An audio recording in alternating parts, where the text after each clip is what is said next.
2024 2024 ఎలక్షన్స్లో బీజేపీ దెబ్బతింది.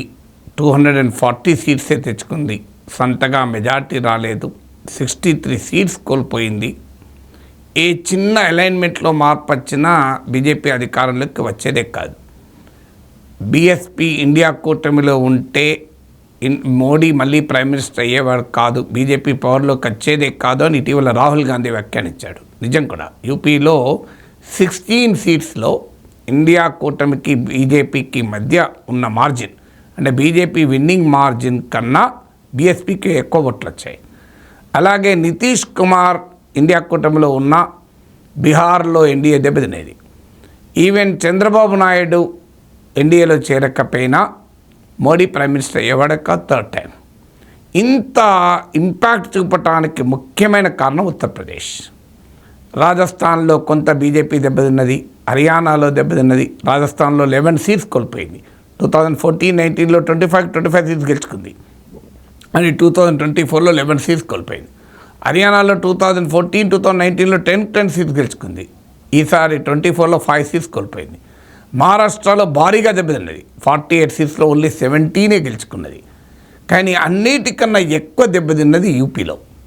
ఉత్తరప్రదేశ్లో 80 సీట్స్ ఉంటే బీజేపీకి ఎస్పీ కాంగ్రెస్ అలయన్స్ కన్నా తక్కువ సీట్లు వచ్చాయి. ఉత్తరప్రదేశ్ ఎలా రీక్యాప్చర్ చేస్తాం? మహారాష్ట్ర, హర్యానా అసెంబ్లీ ఎలక్షన్లో తిరిగి అధికారంలోకి వచ్చింది. 2029కు మళ్ళీ బీజేపీ కాన్ఫిడెన్స్ వచ్చింది. కానీ ఇంకా అన్టెస్టెడ్ గ్రౌండ్గా ఉన్నది ఉత్తరప్రదేశ్. అంటే ఉత్తరప్రదేశ్లో 2027లో అసెంబ్లీ ఎలక్షన్స్ ఉన్నాయి. ఉత్తరప్రదేశ్లో కనుక గల్లంతైతే 2029లో మళ్ళీ బీజేపీ అధికారాన్ని నిలబెట్టుకోవడం ఛాలెంజ్ అవుతుంది. అంత important state Uttar Pradesh.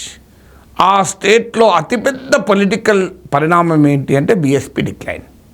Bahujan Samaj party గత 2 decades 2 దశాబ్దాలుగా సుమారు కంటిన్యూస్గా ప్రతి ఎలక్షన్స్లో దెబ్బతింటుంది. 2007, 12, 17 ఈ 3 అసెంబ్లీ ఎలక్షన్లో వరుస పెట్టి ఓటింగ్ తగ్గుతోంది. 2024లో ఇంకా తగ్గింది. ఇటీవల 10 అసెంబ్లీ బై ఎలక్షన్లు జరిగితే ఇంకా తగ్గింది. మీరు last 18 years BSP Bahujan Samaj party election graph తీయండి, షార్ప్ డిక్లైన్. 4+4 ఆఫర్. మొదటిసారిగా కంట్రీ డిలైట్ పాలని 4 రోజులు ఆర్డర్ చేసిన వాళ్ళకి మరో 4 రోజులు ఫ్రీ. ఇంకెందుకు ఆలస్యం? యాప్ని డౌన్లోడ్ చేసుకోండి. Download the country delight app now. మీకు ఫిగర్స్ కూడా చెప్తున్నాను చూడండి. 2007 assembly elections Bahujan Samaj party చరిత్రలో ఒక గొప్ప అధ్యాయం. ఒక దళిత్ పాలిటిక్స్ ఆధారంగా ఉన్న ఒక పార్టీ, ఒక సామాజిక న్యాయం కోసం ఒక అద్భుతం సృష్టించిన పార్టీగా కన్షీరామ్ నాయకత్వంలోని మూమెంట్ విజయవంతమై యూపీలో బీఎస్పీ అధికారంలోకి వచ్చింది. 403 సీట్స్ ఉన్న యూపీ అసెంబ్లీలో 206 సీట్స్ గెలుచుకుంది. అసలు ఎవరు ఏ ఎగ్జిట్ పోల్స్కు అంతుపట్టలేదు.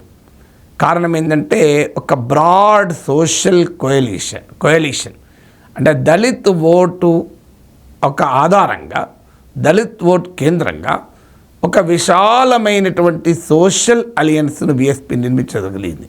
ఒక దళితే కాదు, ముస్లింలు, నాన్ యాదవ్ ఓబీసీలు, బ్రాహ్మణ్ ఓట్లను కూడా గణనీయంగా తెచ్చుకుంది. సో ఆ social coalition based on Dalit identity బీఎస్పీని అనూహ్యమైన విజయాన్ని తీసుకొచ్చింది. 2007లో బీఎస్పీ ఓటింగ్ శాతం 30.4%. సో 30.4% వచ్చింది. ఇది హయ్యెస్ట్ బీఎస్పీ చరిత్రలో 30% ఓట్లు. ఉత్తరప్రదేశ్లో టోటల్ పాపులేషన్లో ఎస్సీస్ 23%. అందులో మాయావతికి కోర్ సపోర్ట్ బేస్గా ఇప్పటికీ మిగిలిన ఆమె ఓన్ కాస్ట్ జాతవ్ దళిత్స్ 12% ఉంటారు. కానీ 30% ఓటు తెచ్చుకుంది. అంటే ఎంత విస్తృత సోషల్ కోయలిషన్ 2007 అసెంబ్లీ ఎలక్షన్స్లో బీఎస్పీ నిర్మించగలిగింది. కన్షీరామ్ మూమెంట్ సాధించిన ఒక సోషల్ జస్టిస్ మొబిలైజేషన్కు ఒక ఎగ్జాంపుల్. కానీ అక్కడ స్టార్ట్ అయింది పతనం అంటే కంటిన్యూస్గా పడిపోయింది. 2012 అసెంబ్లీ ఎలక్షన్స్లో బీఎస్పీకి ఓటింగ్ 26%, లిటిల్ లెస్ దెన్ 26. మరీ ప్రిసైజ్గా చెప్పాలంటే 25.91%. 30.4 నుంచి 25.91, నియర్లీ 26% పడిపోయింది. అంటే మోర్ దెన్ 4% ఓటింగ్ పడిపోయింది. ఇక 2017 అసెంబ్లీ ఎలక్షన్స్ ఇంకా పడిపోయింది, 22% పడిపోయింది. టు బీ స్పెసిఫిక్ 22.2%, అంటే మరో నియర్లీ 4% మళ్ళీ పడిపోయింది. మోర్ దెన్ 3.7%, 3 to 4% పడిపోయింది. 2022లో అసెంబ్లీ ఎలక్షన్స్కి వచ్చే వరకు ఇంకా భారీ పతనం చూసింది. ఏకంగా 12.7%కి వచ్చింది, నియర్లీ 13%కి వచ్చేసింది. అంటే 10% ఓటింగ్ పడిపోయింది. మీరు చూడండి, మళ్ళొకసారి రిపీట్ చేస్తున్నాను. 2007లో 30.4%, 2012లో 25.91%, 2017లో 22.2%, 2022 అసెంబ్లీ ఎలక్షన్లో 12.7%.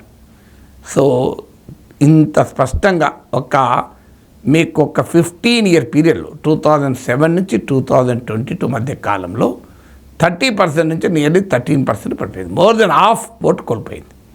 ఇక 2024 లోక్సభ ఎలక్షన్స్ ఇంకా పతనమై 9.3% పడిపోయింది. మళ్ళీ 3% ఓటింగ్ కోల్పోయింది. సో ఎక్కడ 30%, ఎక్కడ 10%, ఎక్కడ 9%. సో ఇంత భారీగా పడిపోయింది. అంటే తన కోర్ ఓట్ బేస్ అయిన జాతవులే 12% ఉంటారు. ఆ ఓటు కూడా రిటైన్ చేసుకోలేకపోయింది మాయావతి. దీనికి కారణాల తర్వాత మాట్లాడదాం. కారణాల కన్నా ముందు అసలు దీని పరిణామం ఏంటి యూపీ పాలిటిక్స్లో? సో ఇలా కన్సిస్టెంట్గా ఓటింగ్ పడిపోయింది. ఇక 2024 ఎలక్షన్స్, లోక్సభ ఎలక్షన్ల తర్వాత తాజాగా 10 సీట్స్కు అసెంబ్లీ బై ఎలక్షన్లు జరిగాయి. ఇంట్రెస్టింగ్ ఏంటంటే ఈ 10 బై ఎలక్షన్స్లో ఆజాద్ సమాజ్ పార్టీ, చంద్రశేఖర్ ఆజాద్ నాయకత్వంలో, యంగర్ దళిత్ లీడర్ నాయకత్వంలో ఆజాద్ సమాజ్ పార్టీకి బీఎస్పీ కన్నా ఎక్కువ ఓట్లు వచ్చాయి. అంటే ప్రిన్సిపల్ దళిత్ పార్టీగా బీఎస్పీని పక్కకు జరిపి ఆజాద్ సమాజ్ పార్టీ ముందుకొచ్చింది. 2024 లోక్సభ ఎలక్షన్స్లోనే నగీనా అనే సీట్లో చంద్రశేఖర్ ఆజాద్ 150,000 ఓట్లు పైగా తెచ్చుకుని గెలిచాడు. మీకు బీఎస్పీ 4th పొజిషన్కు నెట్టివేయబడింది. సో ఒక దళిత్ స్ట్రాంగ్ హోల్డ్లో బీఎస్పీని ఓడించి చంద్రశేఖర్ ఆజాద్ గెలిచాడు. మాయావతి, ఆమె మేనల్లుడైన ఆకాష్ ఆనంద్ పెద్ద ఎత్తున క్యాంపెయిన్ చేసినా చంద్రశేఖర్ ఆజాద్ గెలుపును ఆపలేకపోయారు. సో ఈ ఇండికేషన్స్ ఏం తెలియజేస్తుంది? BSP slowly disappearing. ఈవెన్ ఈ 9% ఓటు ఉంది అనుకున్నా కూడా లాస్ట్ అసెంబ్లీ ఎలక్షన్లతో పోలిస్తే నియర్లీ 13% ఓటింగ్ ఎగిరిపోయింది. అంటే లోక్సభ ఎలక్షన్స్లో 9.3%, 2022 అసెంబ్లీ ఎలక్షన్లో బీఎస్పీకి వచ్చింది 12.7%. సో ఇలా ఓటింగ్ 2022 ఎలక్షన్స్లో వచ్చిన ఓటు నిలబెట్టుకోవాలన్నా ఇవాళ ఛాలెంజ్గా మిగిలిపోయింది. సో ఈ ఓటు ఎక్కడికి పోవాలి? So this is a big challenge. So ఈ ఓటు ఏ ఓటు కోల్పోతూ వచ్చింది బీఎస్పీ? ఇక 2007తో పోలిస్తే ముందు మోస్ట్ బ్యాక్వర్డ్ కాస్ట్ ఎంబీసీల ఓట్లు కోల్పోయింది.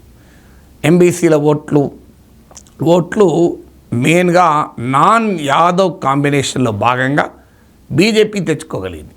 2024 లోక్సభ ఎలక్షన్స్లో మాత్రం పిచ్చిడే, అంటే ఒక లార్జర్ మండల్ సోషల్ జస్టిస్ కోయలిషన్ను Samajwadi Party పిలిపించింది.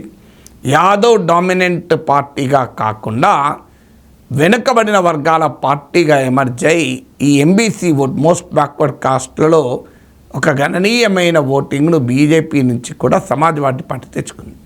So first section to disown is most backward caste. ఇక అప్పర్ కాస్ట్ బ్రాహ్మణ్స్ లాంటి వాళ్ళు బీజేపీకి వెళ్ళిపోయారు, వాళ్ళు కోర్ ఓటర్స్ కాదు గనక అది లెక్క కిందకి రాదు. తర్వాత ముస్లిం ఓట్ను బీఎస్పీ కోల్పోయింది. మీకు ఉదాహరణకు 100 సీట్స్లో ముస్లింలకు టికెట్లు ఇస్తే 6 గెలిచారు 2017 ఎలక్షన్స్లో. నియర్లీ 25% సీట్లు ముస్లింలకు ఇచ్చింది బీఎస్పీ, కానీ గెలిచింది 6 సీట్స్. అంటే ముస్లిం ఓటర్లో బీఎస్పీ పట్ల ఒక అనుమానం ఏం కలిగిందంటే పెద్ద ఎత్తున ముస్లిం క్యాండిడేట్లను పెట్టి బీజేపీకి వ్యతిరేకంగా ఉన్న సమాజ్వాదీ పార్టీకి మైనారిటీ ఓటు రాకుండా చేసి బీజేపీకి పరోక్షంగా లాభం చేసేందుకే మాయావతి ప్రయత్నిస్తోందని ముస్లిం ఓటు నమ్మారు. అందుకే ముస్లిం ఓటు కూడా దూరమైంది. తర్వాత ఇక ముస్లిం ఓటు కూడా దూరం అయ్యాక బహుజన్ సమాజ్ పార్టీకి మిగిలిందల్లా కేవలం దళిత్ ఓటు. ఇంతమంది చెప్పాను, యూపీలో 23% దళితులు ఉంటారు. సో ఆ ఓటు కాస్త 2017 వరకు నిలబెట్టుకుంది బీఎస్పీ. అందుకే 22% ఓటింగ్ వచ్చింది. అది కూడా పోయింది 2022 అసెంబ్లీ ఎలక్షన్కి వచ్చే వరకు 12.7%కి పడిపోయింది. అంటే ప్యూర్లీ మాయావతి సొంత కాస్ట్ అయిన జాతవ్లు మాత్రమే మిగిలారు. సో ఈ నాన్ జాతవ్ షెడ్యూల్ కాస్ట్ అలా వాళ్ళు బీజేపీకి వెళ్ళిపోయారు. బీజేపీ ఏంటంటే వ్యూహాత్మకంగా Brahman, Thakur, non Yadav OBC, non Jatav Dalit ఈ సోషల్ ఇంజనీరింగ్ను బీజేపీ ముందుకొచ్చింది. ఈ ఓటు ఈ సోషల్ ఇంజనీరింగ్లో భాగంగా జాతవ్యేతర దళిత్ అంటే దళితుల్లోనే మోస్ట్ బ్యాక్వర్డ్ దళితులను బీజేపీ అట్రాక్ట్ చేస్తుంది.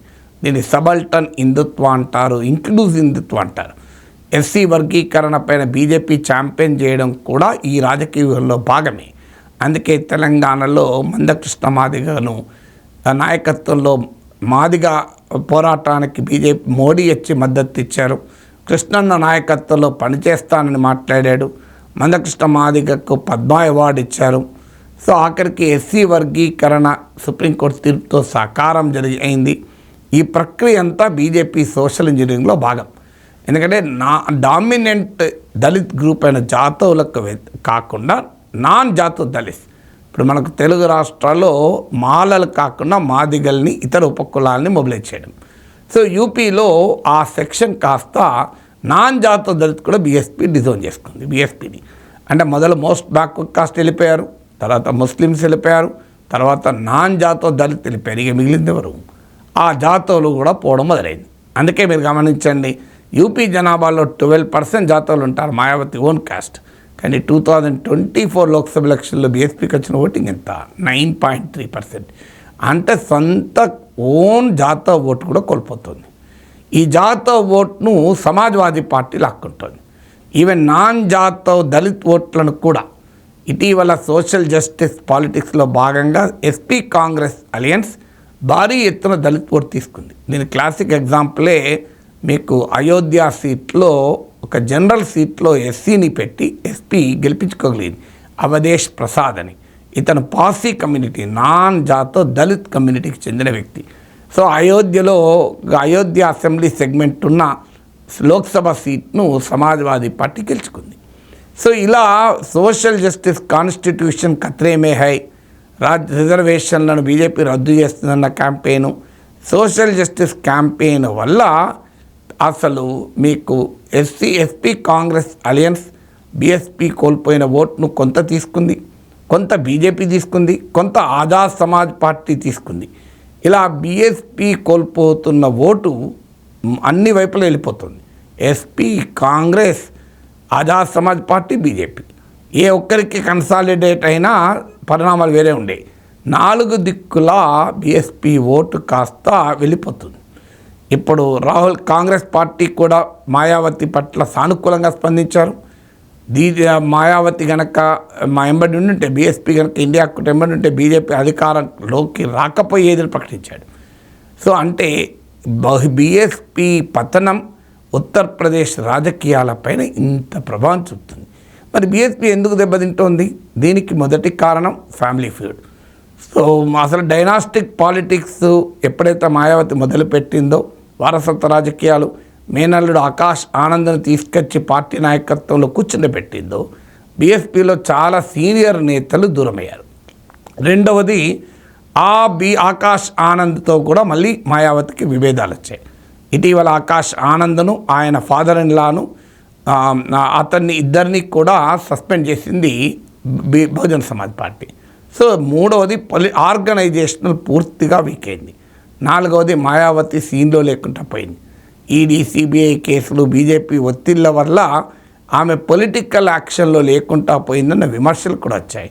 ఐదవది యంగ్ అండ్ న్యూ ఆస్పిరేషనల్ దళితులకు మాయావతి ఎజెండా ఇవ్వలేకపోయింది. ఆజాద్ సమాజ్ పార్టీ ఎమర్జెన్స్, చంద్రశేఖర్ ఆజాద్ ఎమర్జెన్స్తో కొత్త ఇన్నోవేషన్ దళిత్ పాలిటిక్స్లో మాయావతి చూపలేకపోయింది. సో అన్నిటికీ మించి మాయావతి అసలు ఏ రాజకీయాలను ఆశిస్తోంది, ఆమె నరేటివ్ ఏంటి అనేది ప్రశ్నార్థకమైంది. అటు ఎన్డీఏలోనూ లేకుండా ఇటు ఇండియా కూటమిలో లేని పార్టీలన్నీ 2024 ఎలక్షన్లో దెబ్బతిన్నాయి. మీరు గమనించండి, ఇటో అటో లేని పార్టీలు బీఆర్ఎస్ తెలంగాణలో, వైఎస్ఆర్ కాంగ్రెస్ ఆంధ్రప్రదేశ్లో, ఏడీఎంకే తమిళనాడులో, బిజు జనతాదళ్ ఒరిస్సాలో, శిరోమణి అకాలీ దళ్ పంజాబ్లో, బహుజన్ సమాజ్ పార్టీ ఉత్తరప్రదేశ్లో. సో ఎన్డీఏ ఇండియా కూటమిల మధ్య ఓటు పోలరైజ్ అయితే ఆ కూటము ఈ కూటములో లేని పార్టీలన్నీ దెబ్బతిన్నాయి. అది కూడా బీఎస్పీ పతనానికి కారణాలు ఏదైనా బీఎస్పీ మళ్ళీ కోలుకుంటుందా అనేది ఇప్పుడైతే ప్రశ్నార్థకంగానే మిగిలింది. బీఎస్పీ కోలుకుంటే ఉత్తరప్రదేశ్లో ఏ పార్టీకి దెబ్బతింటుంది, బీఎస్పీ ఇంకా పతనమైతే ఏ పార్టీకి లాభం అవుతుంది అనేది యూపీ మ్యాండేట్నే డిసైడ్ చేసేంతటి పరిస్థితిలో ఉంది.